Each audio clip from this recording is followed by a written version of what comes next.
سيدنا النبي مات يوم الاثنين 12 ربيع الأول، اتدفن يوم الأربع. بقيت يوم الاثنين والثلاث اللي بيحصل هقول لك دلوقتي. فسيدنا العباس قال: أيها الناس، إن صاحبكم صلى الله عليه وسلم بشر من البشر، يأسن كما يأسن البشر. يعني لما يموت زي ما الناس عندها خبرة في الموت، الجسم قد يتغير ريحه، فادفنوا صاحبكم.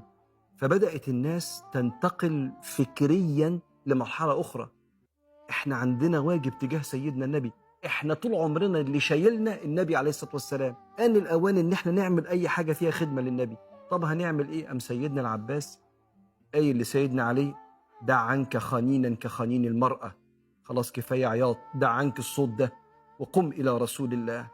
فقام سيدنا علي بن أبي طالب، ابن عم النبي وتربية النبي وجوز بنت النبي وحاجات كتير قوي، نده الفضل بن العباس، كل دول ولاد عم النبي. وجابوا واحد اسمه أوس بن خولي، ده من الأنصار، يشيل المية. وبعدين اتناقشوا كده، فقال لهم سيدنا أبو بكر الصديق: احنا نغسل سيدنا النبي فوق الثياب، لا نجرده من الثياب.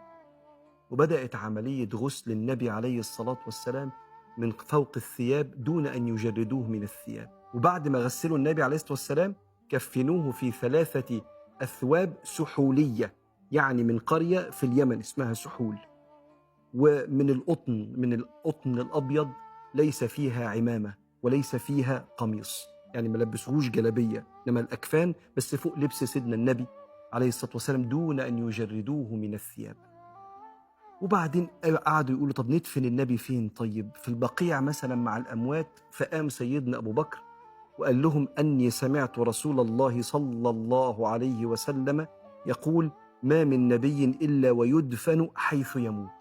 فقاموا شايلين سرير سيدنا النبي عليه الصلاة والسلام وجهزوا الأرض دي عشان ده المكان اللي هيدفن فيه سيدنا رسول الله.